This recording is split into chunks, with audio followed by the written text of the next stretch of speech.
Hey everybody, Mind's Eye Visual Guitar Methods here, back with a whole bunch of confusing stuff on the screen. Everyone's getting scared, so I'll just go to something easier looking here and say today's lesson, what it's about. There's so many things you can learn about this lesson today that I can't go over them because I've already recorded a bunch of lessons. It started taking a half hour just telling you what you're going to learn. So I'll go over the virtues of all the great things as we go. We got to dive right in today. It's going to be great. We are going to learn about chords, finding chords that are close to each other, that help you get more inspired than just finding like diatonic choices, although those can be inspiring too. And a little side lesson I'm going to give you right now, how to make everything that I'm teaching you today with these chords and things. All of it can be inspiring when you learn a secret trick, which is outside the scope of this lesson today. I'm going to tell you now, it's singing. You got to find a place and find the will inside of you to not be afraid to hum and sing. Hey, you're a musician. You like to sing, right? And you should. It doesn't matter if you can't sing, because I can't sing. And you're going to hear that today on today's lesson. Sing your way through the chords so you can...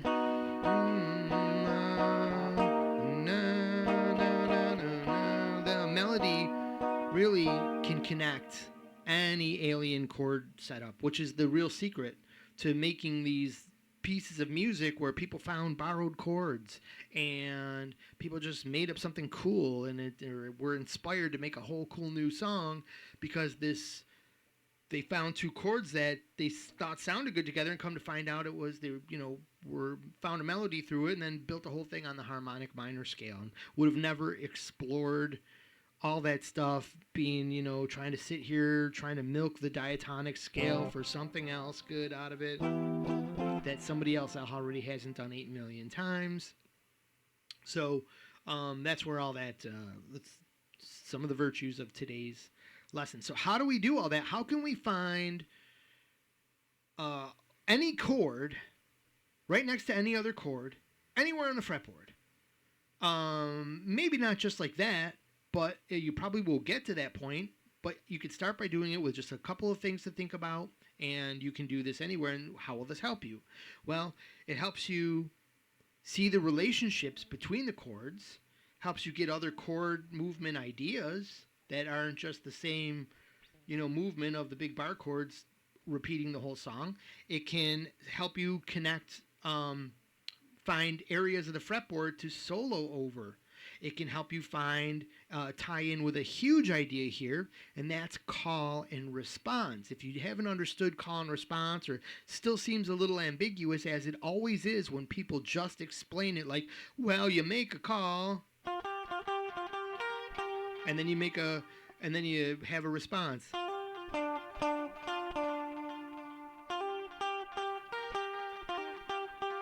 But what were those? How did those, work in that piece of music? There must have been more context to it, like, what were they in relationship to the chord? And that is all that stuff. And here's the easy secret that nobody tells you about it. You mix this call and response idea with chord tones. It's the chord tones are the response notes, and that leaves you with your call notes. So if you've got a scale of 7 notes you're drawing from, your 3 notes in your triad, your chord, are taking up 3 notes. You've got 4 notes to call out on, and one of those is sort of like a chord tone anyways, which brings us to the 4 note chords, with the 7th chords. They include the one of the 7ths, and then you have 3 remaining notes as your call out notes, and then you have your steps in between. You might want to, if you're doctoring or whatever you're doing in your music, you could be including the black keys in there too, or your half steps and stuff based on rhythm tricks and other things you can do. So that being said, call and response right there, and this can help you get through that. So how do we do this? How would we actually accomplish this then? What are the basic mechanics? Here it is. You gotta, the chord is here. You got to keep it simple. You make it simple. What is simple on the guitar is always finding the basics, the actual structural, visualized core structure. You have to find what is the little mechanical thing that's happening that's making all this stuff happen. And is it simple based on the geometry of this guitar setup? Yes. Whoever did this did something amazing many, many, many years ago, or something amazing is just simply created out of this setup. But I don't know how to answer all that. But it's really cool here. Like, look, so there's two keys. Now we're talking about being able to find, like, you've got really complex chords, and you have a goal. You have a sheet of a 16 bar sheet you want to play over. Maybe you're going to solo over it, whatever you're going to do. You're just trying to understand it and put it into this context where you've got a framework of these chord movements all over your guitar fretboard. Well, no matter how complex they are, well, let me get to that in a second. First of all, you want to group them. You're probably going to group them into two chords together. So you want to know, like, how to get from this chord to this chord pretty quickly, and then from that chord to the next chord, and that chord to the next chord. And you'll generally going to find that they're all, clustered together. And then the second thing is, you're going to think, well, how is this? You're really going to be able to tell me how to do a G6, 9, added 13 with a magical sharp fifth in there connected to that's going to an E flat with a 6-9 sharp fourths, whatever you can make up. I'm just being silly here. You've got your chord triad and the extensions, so you just got to remove all the fluff. All we need are the basics. We need the triad, the flavor of the triad, and the root movement. That is the big deal here. Now, triads and root movement. So with the triads, what we're going to go over today, majority, and to keep this lesson simple and easy, major and minor. Simple. That's all you really need to know, because dominant and diminished are just a slight alteration from those concepts. So it's just a one-note little change you have to make to these shapes, and you've got those taken care of. Plus, today you're going to see that there's now a visual relationship. You can actually see the relationship between dominant chords and diminished chords, and how they always say there's a relationship there, and there is. All right, so that being said, and certain ones of you out in the audience there will be like, yeah, obviously it's this, and then other people are like, oh, I didn't know any of that stuff, so show me. All right, so root movement and triads. Well, let's go over root movement to start with. So root movements are related to chord movement. So an easy way to get some of the root movement, you might talk with a bassist. Hey, let me start with this too. Any chord, cases for the beginners here, look, every chord is going to have this feature to it. It's going to have a tonal gravity. Every little piece of music over a chord is going to have that tonal gravity. So this chord is, and that's why the chord is given a root name, because that's the tonal gravity it's going to have. So if this is a D chord, you have a D slash chord. It's D slash F sharp, but it's a D chord. Yeah, but F sharp is the tonal gravity.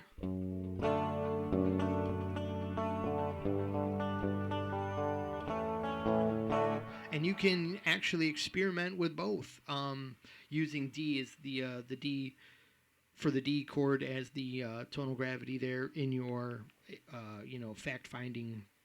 See what you like, what flavor suits your music, but you'll be right in the zone.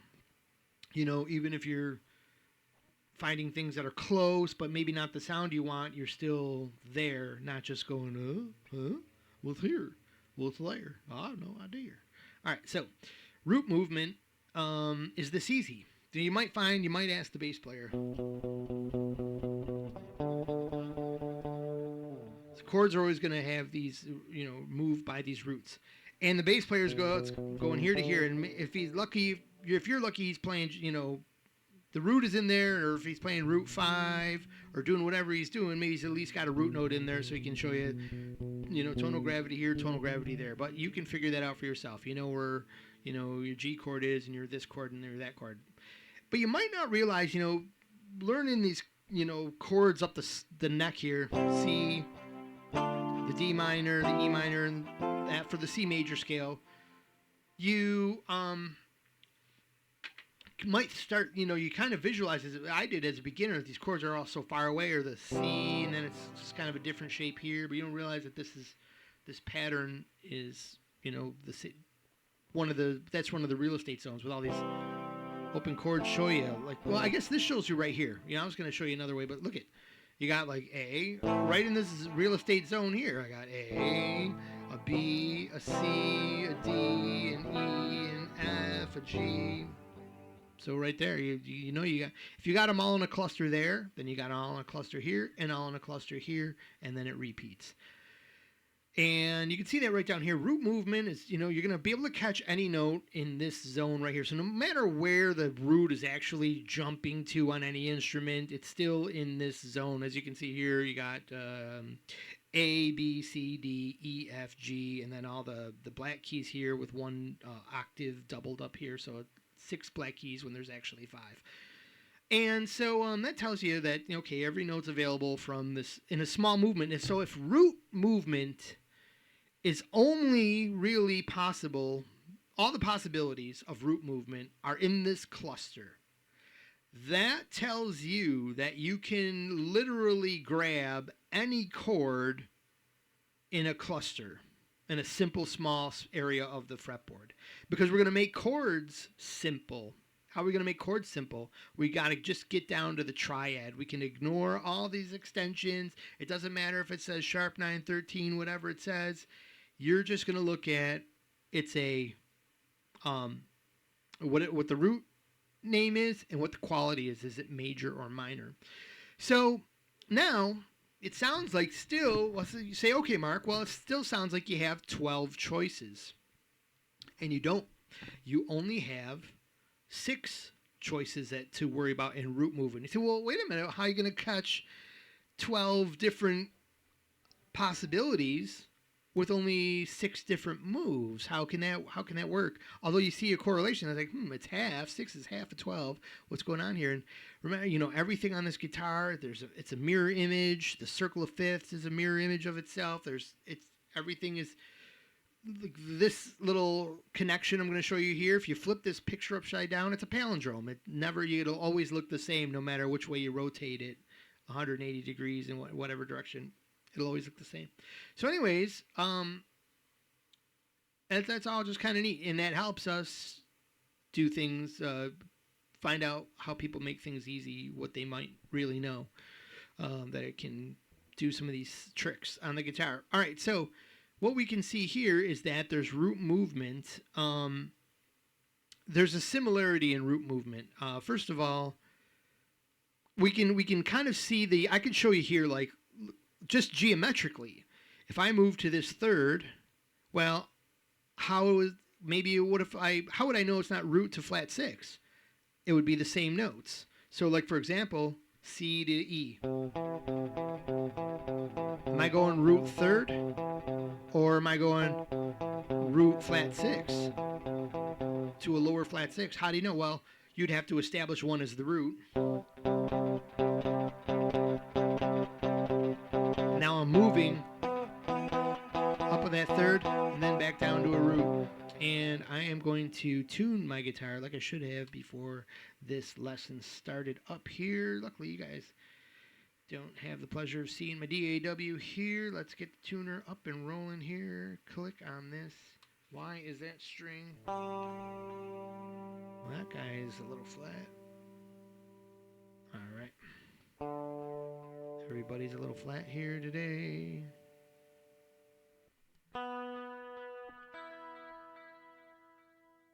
Must have been the rain. All right. Blame it on the rain. This is going to be really horribly tuned. Alright, good enough. Sorry for the interlude there, folks. But we're hoping we didn't have to re-record this lesson for the 12th time. Alright. Back to reality here. So, there's it's just about making the root. I'm going to the 3.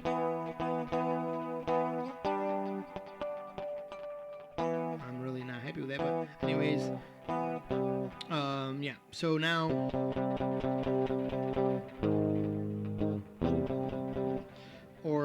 to use the same note. Sorry. So now you can just accentuate one to create an illusion of the this is the root, and then this is where we're moving. So there's a similarity there, but the look the shape is the same, the movement is the same, whether I'm going to the flat six or the third, and so there is, because there's a sonic similarity between these intervals as well. Now the relationship can also be seen here. I'm going to show you this other code here. If you were to change complete keys, I went from the key of C to the next step up, C sharp. I went to the key of C sharp. It's a half step change. It only shares 2 notes. That's why it sounds.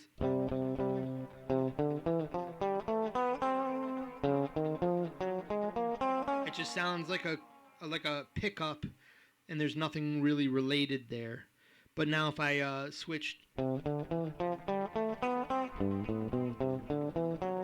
there was more of a familiarity between those two scales because they both shared 6 notes. I just played the C scale and the G scale up here, sharing 6 notes. So, my friends, what does this all mean? This means that these key distances you can see repeat after the flat fifth. Shows you this on the circle of fifths. That's why the circle of fifths is what it is, and it's showing you progressively what gets farther away from the key as you get down completely to the opposite of the circle of fifths. But this would sound like basically pretty distant from C.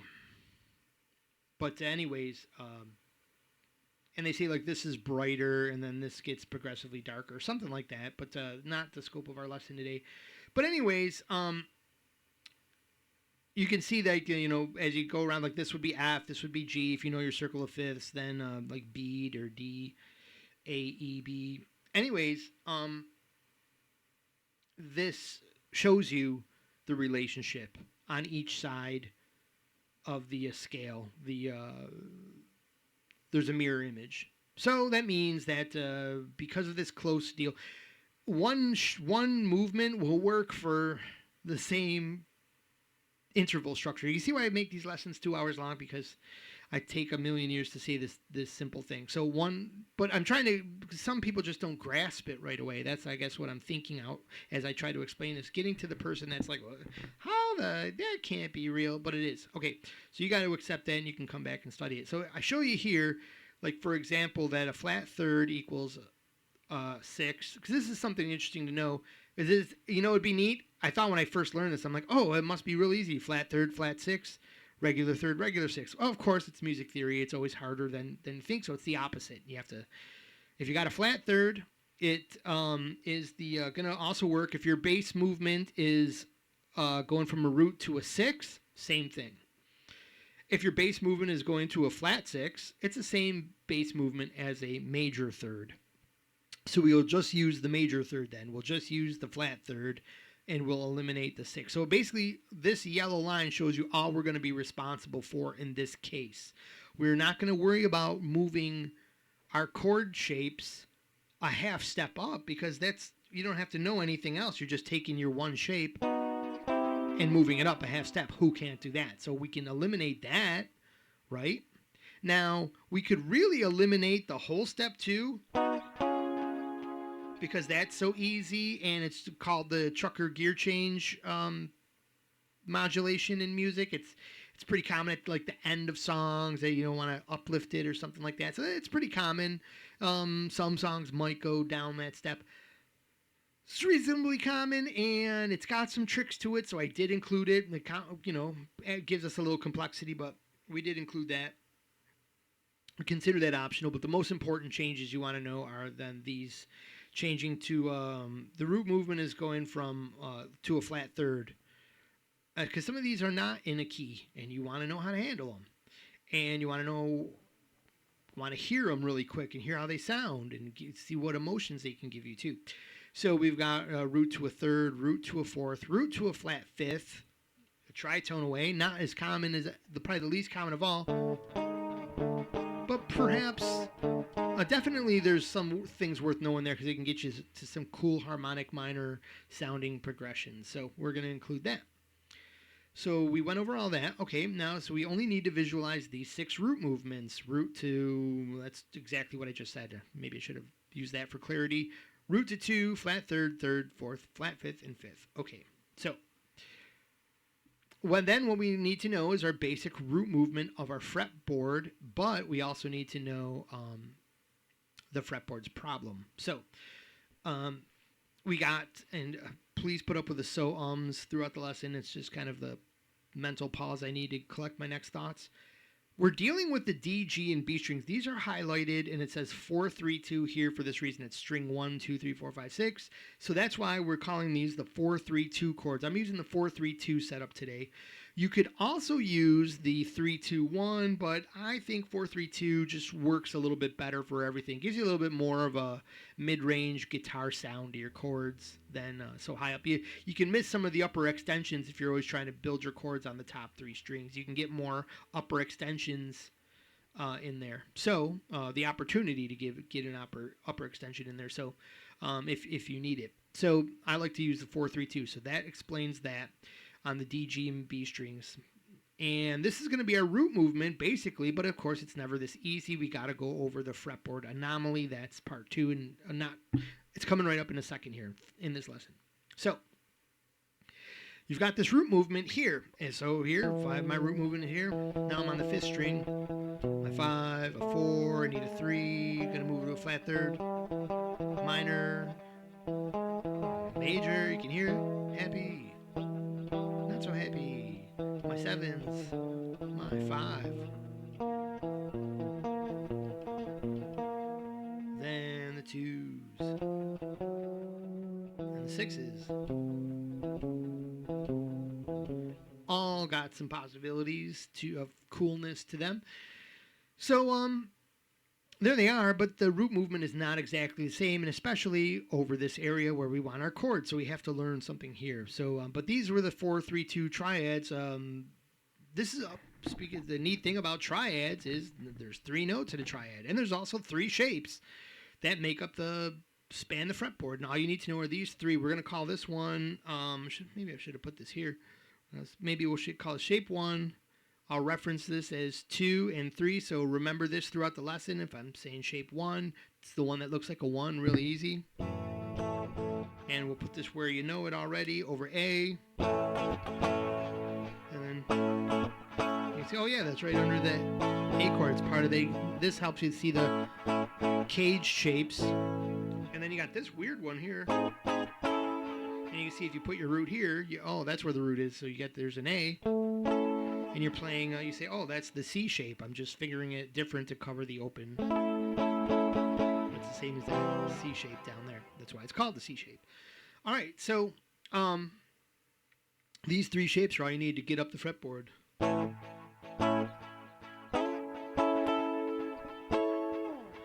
And I'll probably go over this in a bit, but the octave here is how you find them. They seem kind of far apart on their own, but when you get chord progressions, it fills in with shapes. You can run your chord progressions up your neck like that if you know what you're doing. So they may seem a little far apart, but that's okay. It leaves room for the other chords in the middle. So you got it. But now I'm like, oh, where is that other chord? Because maybe today I'm way up here. And I don't have that A 5th fret for reference. How do I find it? Well, I just look at my octave here. I always start with the top or bottom of the note of the shape you're on, and you've now located the note for the next shape. I'm going to go over that again. All right, so time for sheet 2 finally. So before we dive in, we got to understand this. Just for new people, maybe you can skip past this if you already are real familiar with this. The anomaly over the 4, 3, 2 strings, and you can just visualize this break in the guitar fretboard here in both of these strings. A lot of people just talk about like the little break right here in between the G and the B, but I like to think of it as a companion here because that helps me understand my shapes better and visualize them quicker. When I understand that B and E are operating as a pair, just the same way E and A and D and G do. They are, you're going to have the interval is going to look the same. If I have a D above a G, I'm sorry, if I have a C and a G together, I'm going to show you that in the next drawing anyways. I don't have to draw it here. Then it's going to be the same on the B and E. It's just going to be different across G and B. So that's why I got the two chevrons here, showing that both of these move up this way 1 fret, meaning this way. Oh, here, I'll get my hand in the camera here. That way. No, that way. That doesn't work. Anyways, so looking down here, we can really get a handle on this. So if I got a G and a C here, just for beginners, this is a great way to get this really understood quick. So if I had a G and a C here, and knowing your octaves like this too, and knowing how that's you have 2 rows of octaves on the guitar. One will straddle the basically even groups of strings, and this one is on the middle, and it's broken. Look at this comes up just to save some time here. I'm trying to tell you that this comes up when you learn to navigate the chord navigation process I teach for the fretboard. That makes it like the easiest thing possible to know the whole fretboard. Is based on this root movement right here. So just something to you definitely want to, if you haven't explored like this concept yet, dive right in, man. This is what you need to know. All this, how everything links up. Anyways, so you find that, you got a normal G and C, where you go to buy your vitamins, all over your fretboard. All right. And then I get to this one down here, and I've got play the same interval. I've got to be right here, broken up. Okay, you can't belabor that too much. But I also wanted to show you that with some of these intervals, a little trick happens with movement. So if I go from a C to a G, you call that a 5. How would you know that? Because that shape is weird. It doesn't look like this 5. I know this as a 5. When I was a beginner player, it's a 5. I'm going to find my 5 by playing the power chord. My 5 of C is going to be a G because of the power chord. So go up to D, and it's going to be A. E is going to be B. All right, so cool, but it doesn't tell you this, like that the G is also sitting above the C. So when I move above, it's a 5. But you've also heard that when I'm in the key of G, playing a G chord, that's the one. I need to go to the 4 chord. It's C. Well, 4 chord, is it a 4 or a 5? What's the deal? Well, okay, when I move in this direction, from G to C, I've gone only 4. Right? But when I move from C to G, I've moved 5. 1, 2, 3, 4, 5. 1, 2, 3, 4. 1, 2, 3, 4. 1, 2, 3, 4. 1, 2, 3, 4, 5. 1, 2, 3, 4, 5. 1, 2, 3, 4. Sorry. You never heard the 4-5 song before? All right. So, with this anomaly understood, let's look at how it affects root movement. So, we now just want to learn our root movement. So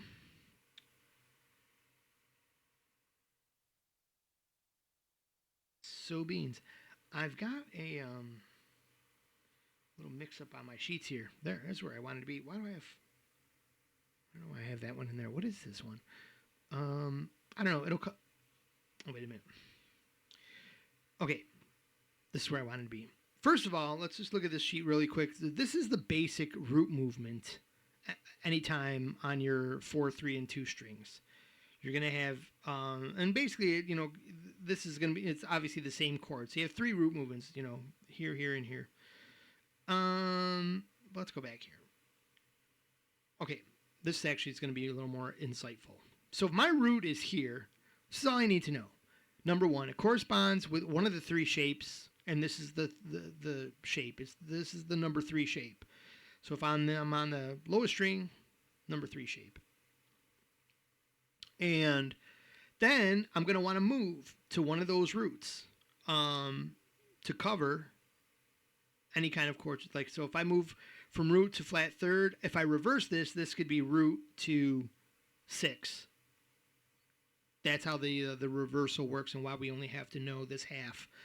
of the potential movements. So root to flat third, let's say. So I would want to take this shape.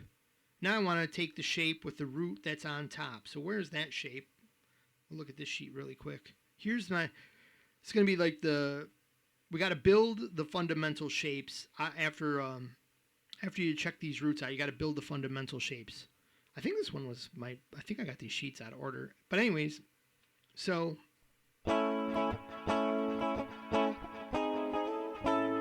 when I play this shape, I now know always. I had to hammer this into my head. That's the roots. Most important. There's a couple things to know about the third and the fifth, about how they locate and how to visualize them quickly. But all I want you to start with knowing, just know this root. To get to what we're doing today, just know the root. And then we'll know the thirds. But so we see that now we know where these root shapes are. Let's think about this shape real quick, and then this one with a root on top here. So if I was to go from a root to a flat third, I'd be playing this shape right here, and here I'm going to be on a note B. Now I need to get to G major.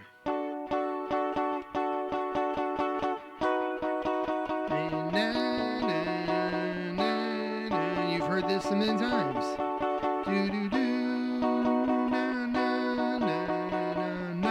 So they're inspiring.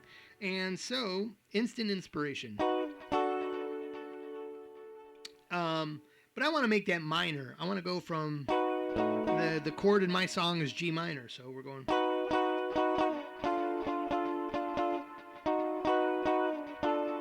Now you say, oh God, that sounds like terrible. And maybe it does, but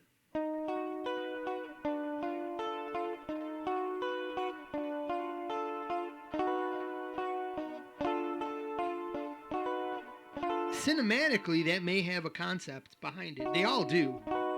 It's just this one's harder to explain. And there's a good chance that that's because this is bringing us to a different key that has one of those, shares two notes. Let's try to see. So if we're here, I'm in the key of, this is B major, and I'm going to a D minor.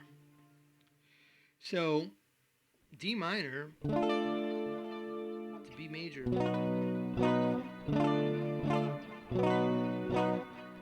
So there's a little bit you can give, when you give a fuller chord there, you get a little bit more of an acceptable togetherness.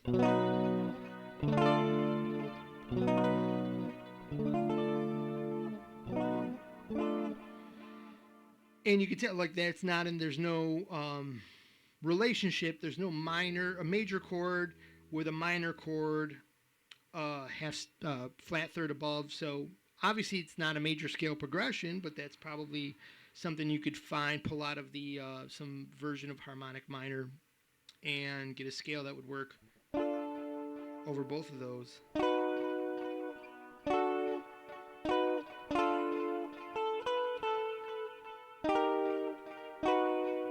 Helps if I find the right chord. Anyways, I was going to just try to...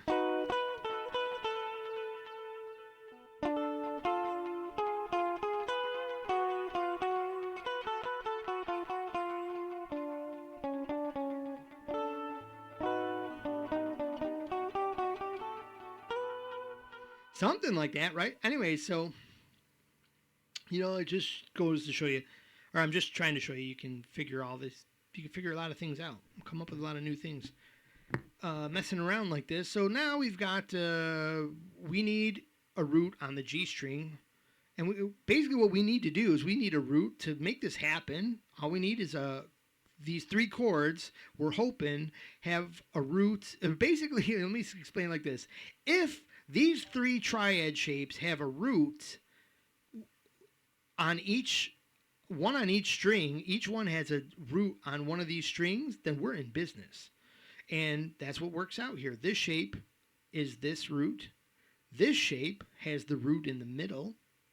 And this shape has the root on top. So like you can think of like, hey, you're going down a slide, start on the top, right? Here's the middle shape.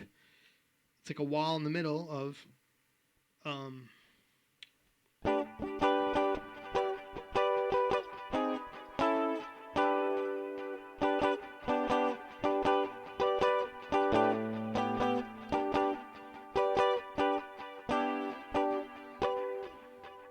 nicely done off the screen, so you guys couldn't see what I'm doing. See my great lessons here. Anyways, so the root is there. The root is there. Just I'm sure you'll find your own ways to memorize it, so I can move on here. And so if you can see, I can tackle whichever one of these I'm on, I can move to the proper chord. And these are going to locate me in all those different places on the fretboard. So let's say then, therefore, I found there's going to be so what would this be? D major. So I go, oh, D major. There's my D. I'll use this shape to start with. And now we're going to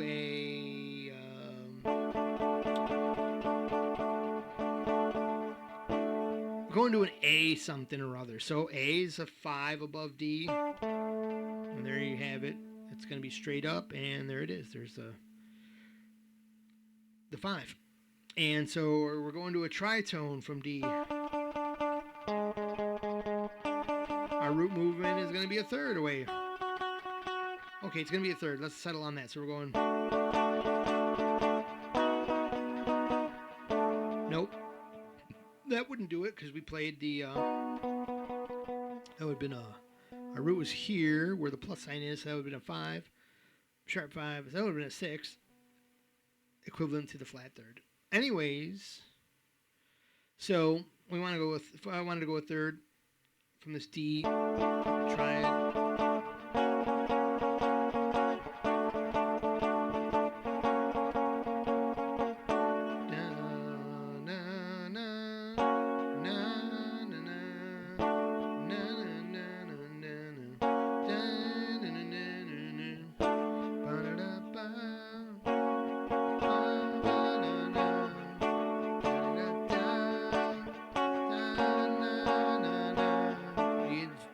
Some way through any of these. You might have not have chosen that, but that's what on the fly, that's what we did there. Anyway, so like for creativity, for finding new things, for trying to figure out your way through somebody else's song, this can help you to a third. You can see there's functionality there, it works. But what if we wanted minor?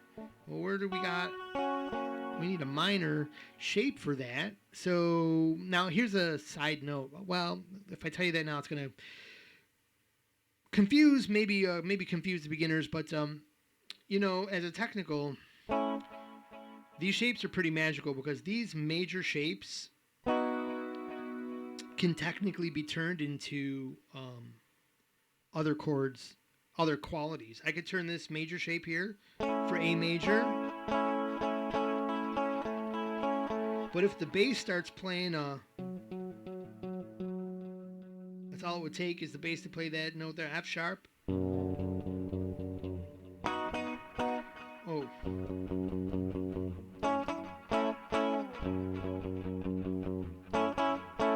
That's the same as F minor. It's just now there's no root in there. It's changed to a the flat third, the 5, and a 7, and so it's a 7. Anyway, so they all do that, and you could even make this, I could find a way to make this a dominant chord as well.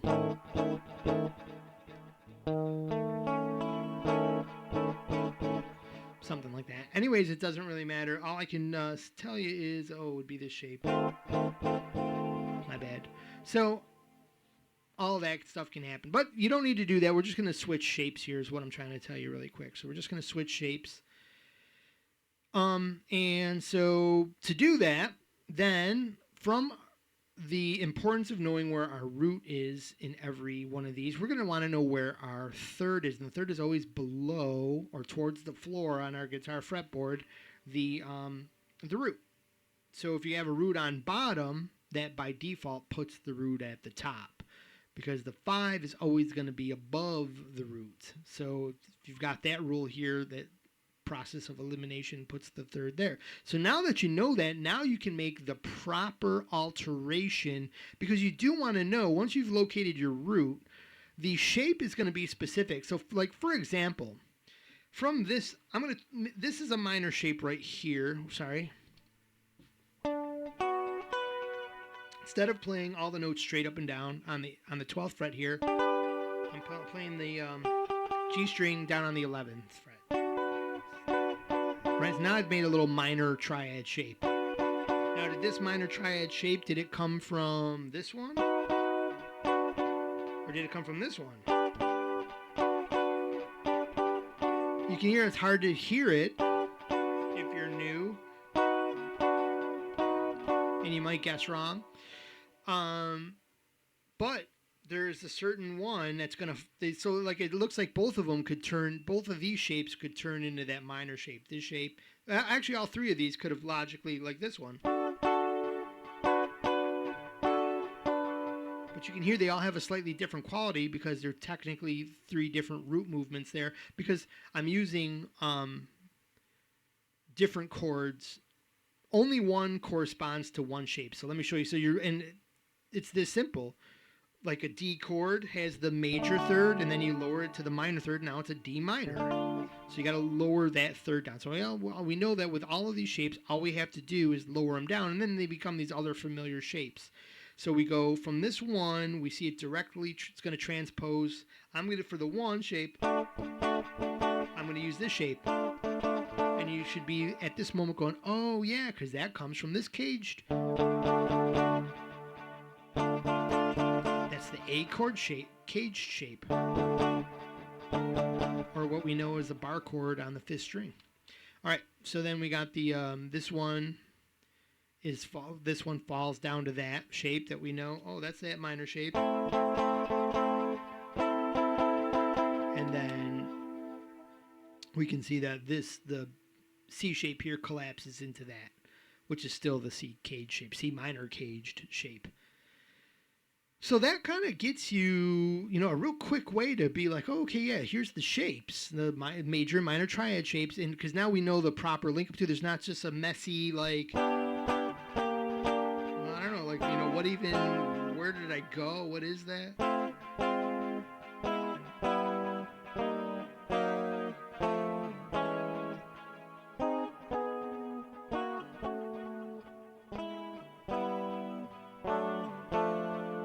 That's kind of cool. I was just found something that goes along with.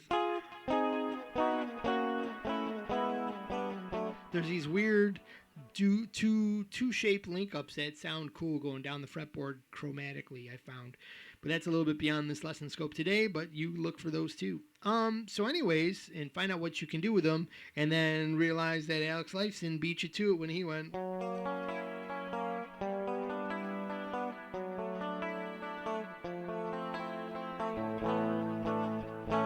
Yeah, that thing. All right, so cool. So call and response. So you want to solo. So these are going to be all your, why do you learn this stuff? Because these are going to be all your response notes right here. Now you just got your call. So if I'm here, A is playing in a song. Oh yeah, Alex Lifeson again.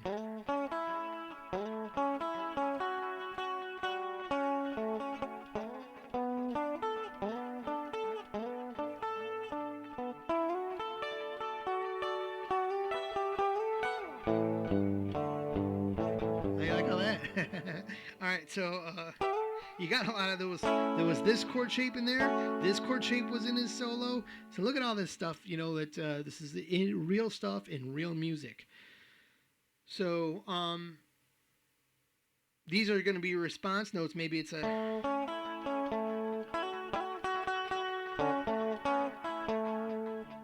So like a call, or I might start with a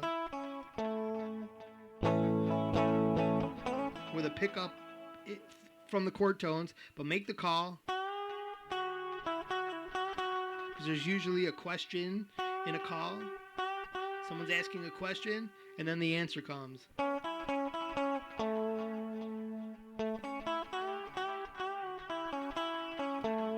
There's the end of my line with the response. Back to home. Call, question, back to home. Make the call, question. All right, you get it? So let's move on from here. before I take this lesson into the 2-hour zone like I always do. Let's find some chord pairs. All right, so, you know, I hope you can see by now, like, just how you do this. So if I was to move from, let's say, okay, so what is our example here? We're going to a flat third. So root to flat third is our movement today. So this is what I'm going to visualize. I'm going to have this is going to be my chord here.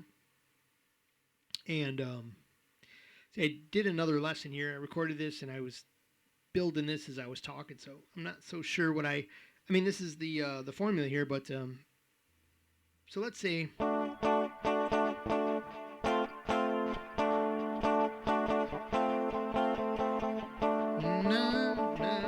if I could sing it, I could connect a melody right through that pretty easily.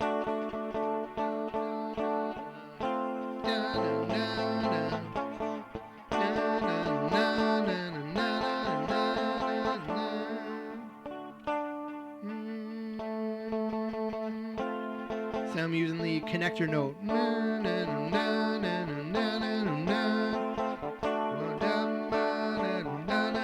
You can picture somebody, using that melody line if the chords were, doing that in the song. So I know I got that here. So then what if I want to know that up here? I got...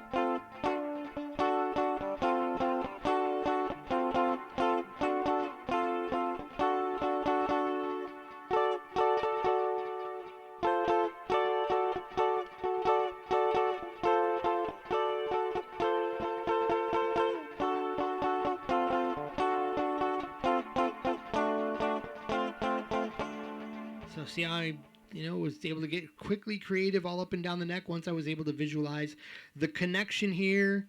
I knew my half step connection, then I knew my bring these down by a third, the same exact shape. And then there's like each one has a connection to like the next available shape. So like you've used shape number 3 to shape number 2.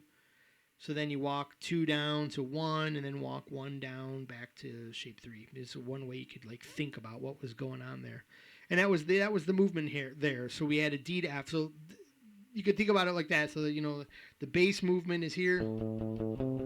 You convert that in your mind and say, oh, well, that's a flat third. Root, flat 2, 2, flat third. Okay, and our root movement here for flat or well, that's our conjunction note. But, our root movement was here. Sorry. I'll show you with a cursor here. So we're on, this would be as we know, our root for this chord. And this would be our root for this chord. And then we can see that, there we go, between this note and that note,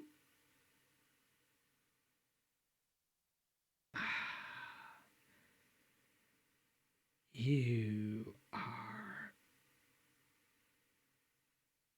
Oh, yeah. I just got mad because I'm like, oh no, I'm going to have to just click the lesson every time I just make some kind of mistake. I got 8 million of these outtakes. You got to see them. I'll just stop the lesson. I'll swear and stop the lesson. Anyways, and re-record. Because I'm already feeling like this one got too long anyways. But there, it is I thought, oh no, now I've got a what looks like a major third. But remember, we're dealing with the cross the G to the B, so this is only our regular example. I didn't put our other, I should have done that, our other, in case we were thinking about this little group right here, where the root movement is going across the anomaly there. So in this particular one, like here's our root here and here's our root here. You can see the distance here is the same as this one. And the same for what this one I think should be. Are we crossing? G to B here. Here we have our root here and we're going, from bottom to top. So we're still going across the anomaly there. Yeah, basically only one. As a matter of fact, it would have been helpful to put, anyways. There's 3 different root movement patterns you're going to have to think about, and that goes back to this memorization here. So when your root is here, you're thinking 2, 3, 4 across the top, and you're 4 and 5. Like, you do have to memorize this, but you can see it's easy, and this is why you eliminate half the scale in the beginning, so you can handle everything with just this simple memorization. And you can sort of forget about the two because that'll be this is a little easier than the rest of these. So it's really just a matter of finding root three. The chords are moving between the thirds and between the flat fifth and a fifth. Um, so yeah, and then so for this one, it's everything. It's more standard, but everything below is moved up a little bit. And then you got kind of a normal one here, and I put the sixes in there, but you don't really totally have to think about those. But if you wanted to specifically grab those, you could, but it's going to be the same movement you're going to find considering this. It's just going to be one of the other shape areas. Hopefully that makes some sense to you. So to continue this lesson, I could go down to each one of these different shapes and build them for us on screen here, but this has already gone on. I'm sure it's another hour-long lesson, so I'm going to give you guys a break here and let you do this homework here. Check out this, write it down, find your interval there. We're going to D. This is the one that's a whole step up. And it can, in the other direction, I found there were some things about it that were taking me off on a rabbit trail. So you'll have to experiment with this one and see what you find. There's some cool movements in there. Then, so yeah. Oh, I just copied that sheet down so I could do some other ones. What was this one here? Oh, this one was that. There it is. So it's like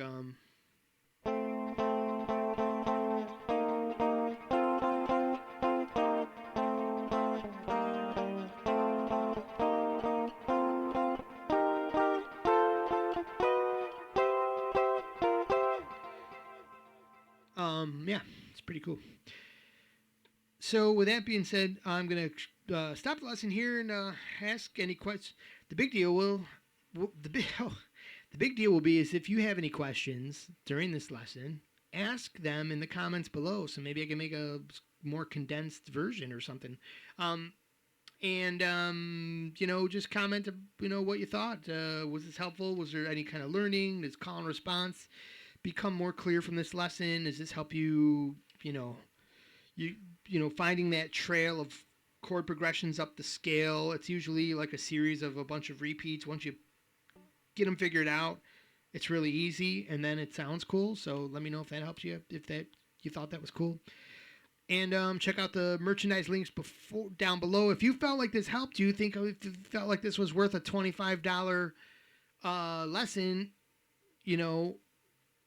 that in 1 week, you could have got this information from an hour-long lesson, and that'd cost you what, $35-$40? So if you want to toss $1 my way, there's a link to do that down below. Just look for the buy me a coffee thing. Thank you very much, and check out merchandise. There's some Mind's Eye Visual Guitars stuff for your studio, or maybe just think one of my designs is cool. Check out the TeePublic store if you could. I think it would be cool. Thanks for watching. Have a good day.